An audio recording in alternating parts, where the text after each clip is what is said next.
কোরআনুল কারীমে আছে ইযা নুদিয়া লিস-সালামি ইয়াউমিল জুমআহ ফাসআউ ইলা যিকরিল্লাহ ওয়া দারুল বাই।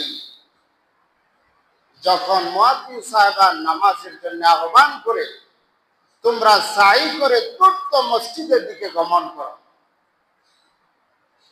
বেচা কিনা, ব্যবসা বাণিজ্য যা কিছু আছে সব কিছুকে বন্ধ করে মসজিদের দিকে ধাবিত হও। এই ঘোষণাটা সমাজে কিছু বাবারা আছে আজান দিলে গোসলের নিয়ত করে। কি করে? যে না বুঝি শুক্রবার, আজ গোসল না করলে কি হয়? হুজুর বলছে আজ গোসল করা সুন্নত মুস্তাহাব। এই গোসলে 1.5টা পার হয়ে যায়। অনেকে আছে কপাল খারাপ, সারা সপ্তাহে তো মসজিদে আসতে পারে না, জুমার দিন আসে তাও আসার পরে জামাত পায় না। কি পায় না? কিছু আল্লাহর গোলাম আছে যারা সারা মাসে আসার সুযোগ হয় না, তারা শুধু আসে বছরে 2 দিন। কয়দিন? কত কথা বলেন আপনারা আমার সাথে? কথা বুঝতেছেন আমার? ঈদুল ফিতর, ঈদুল আজহায়, আবার মাঝে মধ্যে ঈদুল ফিতরেরও জানাজার নামাজ বলে চালায় দেয়। এই ঘোষণা বাংলাদেশে আছে না নাই?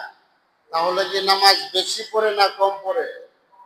ফজরের নামাজ কত রাকাত জিজ্ঞাসা করছে, তো 2 হাত উত্তোলন করে বলতেছে 8 রাকাত। কত রাকাত? তো স্ত্রী পাশে আছে, বলছে যে না না, বলো 4 রাকাত। 8 রাকাত বলছি, সেটাই হচ্ছে না, তুমি আরো কমাই দিচ্ছ। নাউজুবিল্লাহ বলেন। কথা বুঝতে পারছেন আপনারা? পরীক্ষা নিচ্ছে।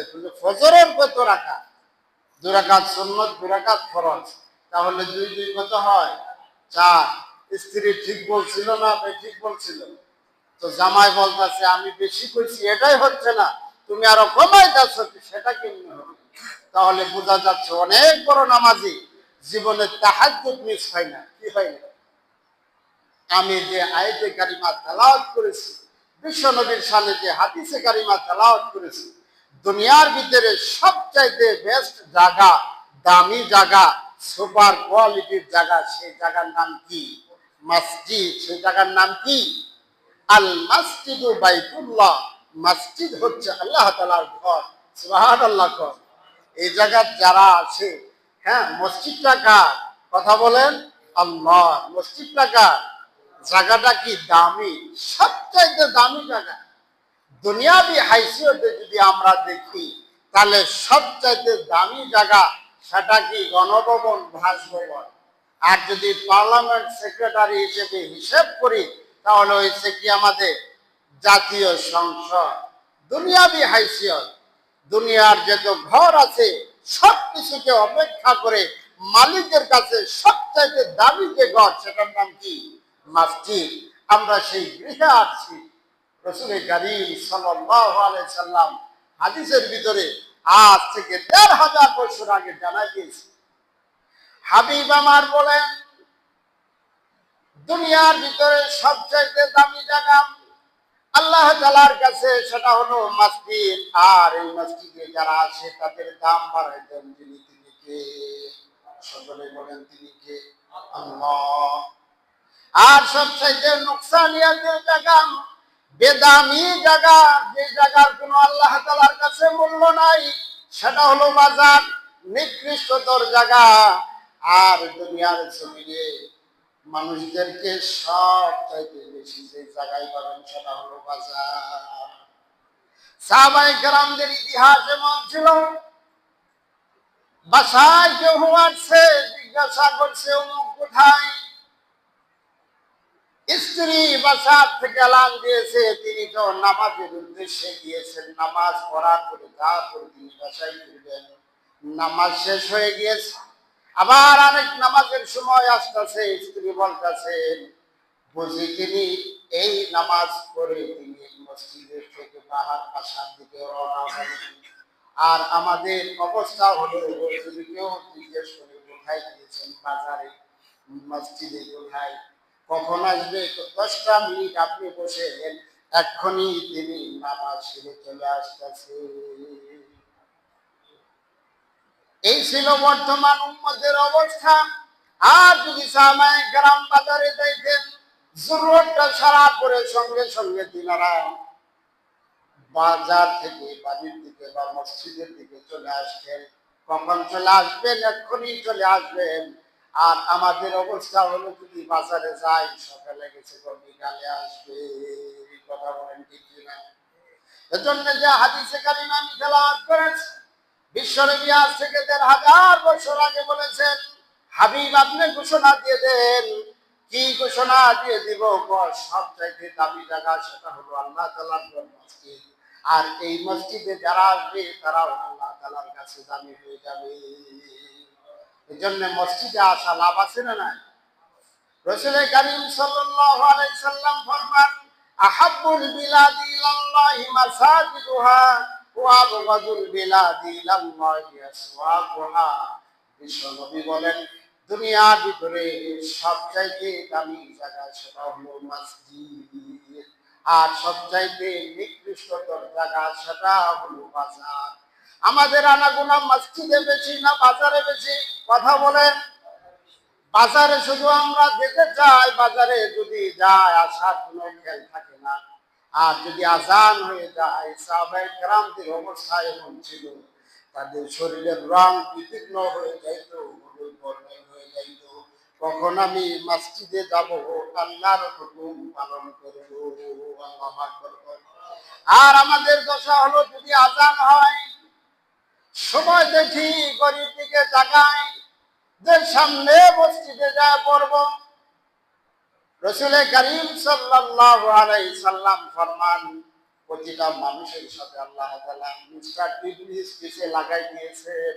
আর মিস্টার ইবলিসের কাজ হলো ভালো কাজ একটু পরে করো, একটু ধীর গতিতে করো, এই কাজটা আমি ভালো কাজ করতে যাব, কিন্তু আমাকে তিনি ওয়াসওয়াসা দেন। তিনি তো আর বসে থাকেন না, তিনার চেলা মুন্ডা আমার পিছনে আল্লাহ লাগাই দিয়েছে। কারণ বান্দা, আমি তোমাকে অপশন দিয়েছি, চাইলে তুমি নেক কাজ করতে পারবে, চাইলে তুমি বদ কাজ করতে পারবে। আজান হওয়ার সাথে সাথে যদি তুমি মসজিদে আসো, তোমার দাম আমি আল্লাহ বাড়ায় দিব। কোন বান্দা যদি 5 ওয়াক্ত নামাজ জামাতের সাথে আদায় করে, আল্লাহ বলেন আমি নিজ জিম্মায় তাকে জান্নাতের ব্যবস্থা করে দিব। এজন্য যে আয়াতে কারিমা আমি তেলাওয়াত করেছি, সূরা তাওবার 18 নম্বর আয়াত, আল্লাহ রাব্বুল আলামিন ফরমান, ইন্নামা ইয়ামুরু মাসাজিদাল্লাহি মান আমানা বিল্লাহি ওয়াল ইয়াউমিল আখির ওয়া আকামাস সালাতা ওয়া আতাজ যাকাতা ওয়া লাম ইয়াখশা ইল্লাল্লাহ فعسى أولئك أن يكونوا من المهتدين الله أكبر বলেন। আল্লাহ রাব্বুল আলামিন কোরআনুল কারীমের ভিতরে ফরমান, আল্লাহ তাআলার ঘরগুলো, মসজিদ সমূহগুলো আবাদ করবে ওই সমস্ত লোক যাদের ভিতরে 5টি গুণ থাকবে। কয়টি গুণ? কথা বলেন, সকলে বলেন, কয়টা গুণ? 5টি সিফাত যাদের ভিতরে থাকবে, তারাই আল্লাহ তাআলার গৃহগুলো কি করবে? দেখাশোনা করবে, পরিচালনা করবে, আবাদ করবে। 1 নম্বরের গুণ হলো তারা আল্লাহর প্রতি বিশ্বাস স্থাপন করবে। আল্লাহু আকবার। ইন্নামা ইয়ামুরু মাসাজিদাল্লাহ মান আমানা বিল্লাহ। আল্লাহ তাআলার ঘর মসজিদ যারা আবাদ করবে, সর্বপ্রথম তার যে বিশ্বাস স্থাপন করতে হবে তার প্রতি, আল্লাহ তাআলার প্রতি। ওয়াল ইয়াউমিল আখির, দ্বিতীয় নম্বরের বিশ্বাস হলো পরকালের প্রতি। আমরা যারা এখানে আছি, আমাদের পূর্বে আত্মীয় স্বজন অনেকেই ইহজম ত্যাগ করেছেন, পৃথিবী ত্যাগ করেছেন, কবরের জগতে আছেন, আছেন না নাই? আমরাও যে মারা যাব এটা বিশ্বাস করেন কিনা? আপনারা বিশ্বাস হয় কিনা? তাহলে এর পরবর্তী যে জগৎটা আমাদের সামনে আসবে সেটা হলো আখিরাত। সেটা কি? চিল্লায় বলেন, সেটা কি? দ্বিতীয় নম্বরের সিফতের কথা বললাম। 1 নম্বর হলো আল্লাহর প্রতি পূর্ণ আস্থা বিশ্বাস, পরকালের প্রতি পূর্ণ আস্থা বিশ্বাস। আর দ্বিতীয় নম্বরের সিফত যাদের ভিতরে থাকবে তারা নামাজ কায়েম করবে, নামাজ প্রতিষ্ঠিত করবে। ওই ইকামিস সালাহ। বাংলাদেশে এমন মসজিদ বহু আছে, খাতা কলমে সভাপতি সাহেব মসজিদে বছরের পর বছর হয়ে যায়, মসজিদে নাই। কারণ কি? তার গুণ কি? আমি 1 কোটি টাকা দিয়ে মসজিদ বানাই দিয়েছি, এটাই যথেষ্ট। মসজিদে যায় আমার নামাজ আদায় করা লাগবে না। এই জীবনের লোক বাংলাদেশ আছে না নাই? কথা বলেন। কত কোটি টাকা দিচ্ছে? 1 কোটি টাকা দিয়ে আমি মসজিদ বানাই দিয়েছি, সেটাই যথেষ্ট। মসজিদে যায় আমার নামাজ আদায় করতে হবে। নাউজুবিল্লাহ বলেন। এরকম মসজিদ একটা কেন, কয়েক হাজার যদি আমি বানায় দেই, আর যদি আল্লাহ তাআলার গৃহে যা আমি নামাজ আদায় না করি, কিয়ামত পর্যন্ত এমন মসজিদ আদায় করলে আমি জান্নাতে যেতে পারবো না। আমার ঠিকানা হয়ে যাবে কোথায়? কথা বলেন, জাহান্নাম। এজন্য মসজিদ যারা বানাবে তাদের 3 নম্বর গুণের কথা বললাম কি? তারা নামাজি হতে হবে। মসজিদ কমিটি যারা অংশগ্রহণ করে, যারা মসজিদ কমিটির ভিতরে আছে, তাদের 3 নম্বরের গুণ হলো 5 ওয়াক্ত নামাজ জামাতের সাথে আদায় করতে হবে। শুধু নিজেরা নামাজ পড়লে হবে না, নামাজ সমাজের ভিতরে কায়েম করতে হবে। এটা কি আমার কথা? কথা বলেন, এটা আমার কথা বলছি। 4 নম্বরের গুণ হলো তারা যাকাত ব্যবস্থা সমাজের ভিতরে চালু করবে, নিজেরাও যাকাত দিবে যদি সামর্থ্য থাকে, যাকাত পরিমাণ নেশাব পরিমাণ মাল যদি তাদের কাছে থাকে।